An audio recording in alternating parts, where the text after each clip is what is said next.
My fiancé said, "Wedding's off since you won't sign." I replied, "Interesting." Then I called my lawyer, documented every deposit, filed suit for the full amount, and I just smiled because her family panicked when the summons hit the doorstep. I, 35 male, and or rather was engaged to Chloe, 32F. We'd been together for 4 years, living together for 2 in my house, which I bought pre-Chloe, a detail that becomes relevant. The wedding was slated for 3 months from now. Deposits paid, save the dates mailed, the usual drill. And yes, the lion's share of those deposits came from my accounts. We discussed finances generally, agreeing on a mix of separate and joint contributions for household expenses. Seemed normal. Then last Tuesday, an email lands not from KH Lowe, from a Mr. Alistair Fiancée. Subject: prenuptial agreement. Knight and Sterling. Knight's me, Sterling's her. My stomach tightened. Chloe had never mentioned a prenup. Not directly. We'd had those hazy what if something happened conversations, but nothing about lawyers or formal agreements. I opened the PDF. It wasn't so much a prenup as a blueprint for my financial ruin. Horrors included. My premarital assets, house, significant investment portfolio remained mine. Standard. Her premarital assets, some savings, a car with a loan remained hers. Fine. Fine. The bombshell. Any assets accumulated during the marriage, irrespective of who earned or acquired them, would be deemed her separate property if we split. My future income, joint purchases, all hers. I was to waive any right to spousal support, no matter what, no matter how long we were married. A clause targeting my freelance coding income and small apps. Anything I developed during the marriage, even if based on existing concepts, would become hers. A vague lifestyle clause implying I'd have to maintain her current standard of living if she, for example, decided her marketing job was no longer fulfilling. It was breathtakingly one-sided. This didn't feel like the Chloe I knew, or perhaps it was a side I hadn't been allowed to see. I didn't call her. Finch's email clearly stated all communication on this agreement should be routed through him. Roger that, Alistair. First call was to Sarah Miller, my lawyer, who handled my house purchase. I forwarded the PDF. Her tone over the phone shifted from professional curiosity to disbelief. "Mark, this is exceptionally aggressive. Parts of it are so one-sided they'd likely be challenged successfully in court. It's drafted to the extreme. This is their opening salvo and it's a cannonball. A lawyer can draft what a client insists on, but this shows a certain mindset from their side." Me, that's the vibe I got. "So what's our move? You don't sign this as is. Obviously, we can try to negotiate it into something resembling fairness, but be prepared for them to hold firm. This level of overreach is a massive red flag about more than just money." She was right. This wasn't a discussion. It felt like a demand from a stranger. Wednesday morning, Sarah emailed Mr. Finch. Polite, professional, but firm. "Dear Mr. Finch, we represent Mark Knight and have reviewed the proposed prenuptial agreement. Mr. Knight will not be signing the document in its current form as it is substantially inequitable. We are prepared to discuss a fair and balanced agreement, but this initial proposal is not a viable starting point for such a discussion." Thursday afternoon, my phone pings. A text from Chloe, not a call. "Chloe, my lawyer told me you refused to sign. He knew you weren't serious about us or our future. I can't believe you." The wedding's off, just like that. 4 years a wedding in the final countdown, kaput via text because I wouldn't sign a document designed to strip me bare. The "he knew you weren't serious" bit was particularly gling. I stared at it. The hurt was real, a dull ache, anger too simmering. But overriding it was a cold wave of understanding. This document and her reaction laid bare something fundamental. My reply to her text noted. Then I called Sarah. Milo just called off the wedding by text, a sigh but no surprise in her voice. "Okay, Mark, let's process this. What are your immediate thoughts, practically speaking?" Me. "The deposits, venue, caterer, photographer, band. We're talking close to $28,000. All non-refundable now, all paid for my bank accounts." She unilaterally canceled because I wouldn't sign a predatory legal document drafted by her lawyer, effectively making the wedding impossible under her terms. I want that money back. Sarah, we can send a formal demand letter. She terminated the agreement to marry due to an unreasonable precondition. We'll outline the basis for her liability for the forfeited deposits. Friday morning, Sarah sent another letter, this one to K.H. Lowe with a copy to Mr. Finch. Subject: demand for reimbursement of non-refundable wedding deposits. Knight Sterling wedding. It meticulously listed every deposit, payment date, amount, and included copies of contracts highlighting the non-refundable clauses. It stated that since she canceled the wedding due to her insistence on an unconscionable prenuptial agreement and my subsequent refusal to sign said document, she was liable for the ensuing financial losses. Payment of $28,000 requested within 20 business days. The weekend was a blur of packing K.H. Lowe's belongings from my house. Surprisingly little, mostly clothes and personal effects, no major furniture. She'd gotten rid of most of her things when she moved in. The following week was quiet, too quiet. Then on Wednesday, nearly a week after our demand letter was delivered, Sarah got a call from Finch. No panic, just a tone of mild professional annoyance. Sarah, relaying to me later, Finch called, said, "Our demand was opportunistic and that K.H. Lowe calling off the wedding was a natural emotional response to your client's unwillingness to secure her future. He offered $5,000 as a goodwill gesture without prejudice to make this unpleasantness go away. I told him that was unacceptable, and we'd expect a serious offer reflecting the actual losses. So, the games begin. Update 1 3 weeks later. Thanks for the messages and comments. It's validating to hear I'm not overreacting." So, after Finch's dismissive $5,000 goodwill offer, which Sarah flatly rejected, K.H. Lowe apparently decided direct action was needed. Or rather, indirect action through her flying monkeys. Danielle, 30F, K.H. Lowe's sister and maid of honor, sent me a long, sanctimonious email. "Mark, I am utterly disgusted by your behavior. Chloe is a wreck, and all because you wouldn't sign some standard paperwork. Alistair is one of the best family lawyers. He was just protecting Chloe. Now you're trying to bully her for money. You clearly got cold feet and are using this as an excuse." All her friends are horrified. Standard paperwork, right?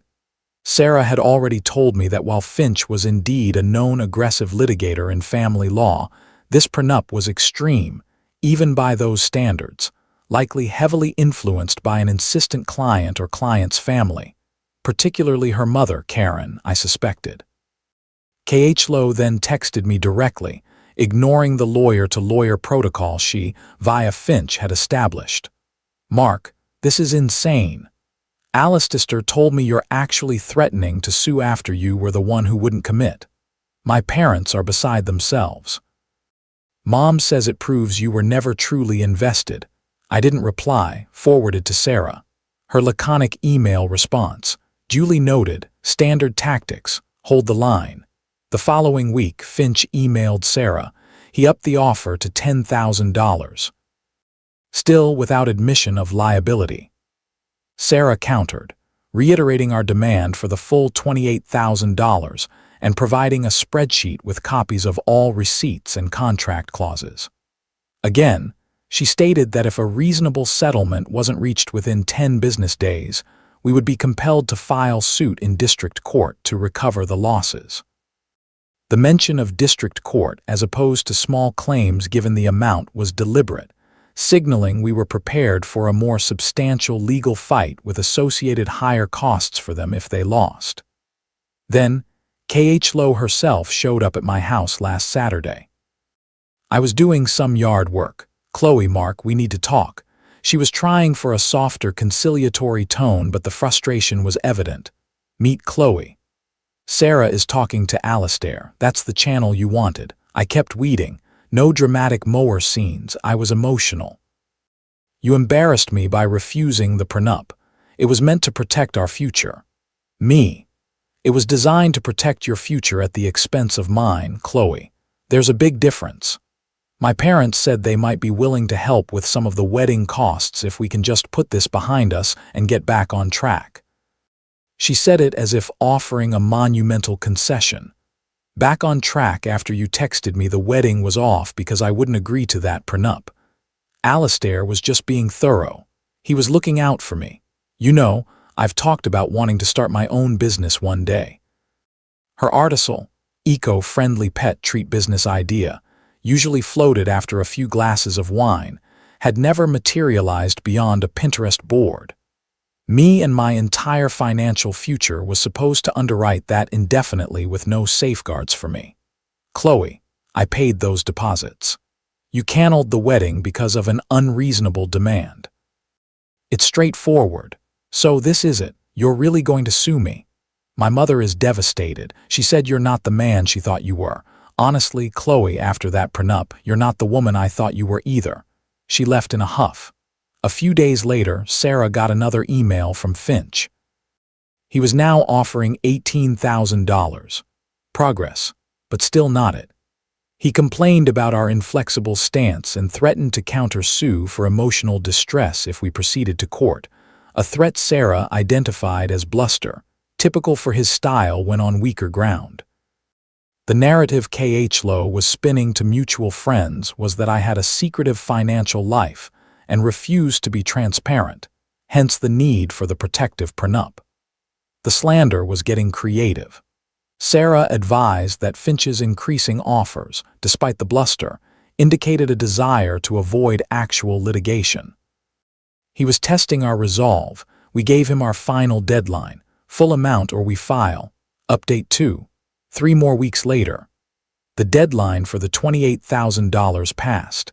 Finch's last offer was $22,000, still couched in no liability language. Sarah filed the suit in district court the next day. We had a strong case, breach of contract, the agreement to marry by making it contingent on an unconscionable last-minute demand. The process server delivered the summons to Khlo at her parents' house, where she was staying a few days later. This apparently is when the carefully constructed wall of sterling family entitlement started to show serious cracks. It wasn't instantaneous, no panicked calls within hours. But about 3 days after Khlo was served, Sarah received a call from Mr. Finch. His tone, she reported, was markedly less confident than before. Finch. Miss Miller, my client, is of course prepared to vigorously defend this suit. However, in the interest of avoiding protracted and costly litigation for all parties, we might be open to a more comprehensive settlement discussion. Mr. Finch, our position has been clear. Your client is liable for the $28,000 in non-refundable deposits. We are, as always, open to a settlement that reflects that reality. Over the next week, there was a flurry of emails and calls between Sarah and Finch. Finch tried to argue down the amount, citing shared responsibility for the wedding breakdown. Sarah held firm, pointing out that the prenup was the sole catalyst initiated by his client. Then, a development I only learned about later. Khlo's father, Bill, who had been largely silent, a passive, quiet man I always thought, apparently put his foot down. A mutual acquaintance who is friendly with a Sterling family cousin eventually told me that Bill, upon seeing the actual court summons and likely hearing the potential costs of a losing battle in district court from a more realistic Finch, who would have had to explain the risks to his clients, told Karen, Khlo's mother, and Chloe that this had gone far enough. He wasn't a wealthy man, but he valued their family's standing and wasn't about to have it dragged through a messy public lawsuit. They were likely to lose. He apparently told Finch to resolve this sensibly and without further delay. This behind-the-scenes pressure likely explains Finch's next call to Sarah. Finch. Miss Miller, my clients are now prepared to offer the full $28,000 to settle this matter, provided Mr. Knight agrees to a mutual non-disparagement clause, and of course withdraws the lawsuit upon receipt of funds. We will also require reimbursement for our filing fees and associated service costs. Mr. Finch, Given the circumstances, that's $650. A figure covering actual court filing process server and some initial paralegal time for the preparation. Finch, let me confirm that with my client, but I believe we can make that work. He called back within a couple of hours. They agreed. Certified funds for $28,650 were to be delivered within 5 business days along with the settlement agreement. The check arrived yesterday. The agreement already signed by Chloe included the non-disparagement clause. I went to Sarah's office this morning, signed my part. She's filing the withdrawal notice. It's done. The attempt to corner me with that prenup, the text message dismissal, the entitlement, it all crashed against a wall of calm, methodical legal pressure. No screaming matches, no dramatic confrontations from my end, just a clear, unwavering stance. K.H. Lowe's sister, Danielle, couldn't resist one last parting shot via email. I hope you feel good about yourself, Mark. K.H. Lowe is devastated, and this whole ordeal has been incredibly stressful for our family. All over some money. I archived it without a reply. Some people will never see past their own narrative. The real victory isn't just the money. It's the quiet confirmation that I stood my ground against a calculated attempt to undermine me. They thought I'd cave to emotional pressure or fear the legal fight. They misjudged. My house is still mine. My future earnings are secure, and the peace of knowing I dodged that bullet, that's the real settlement. Good riddance.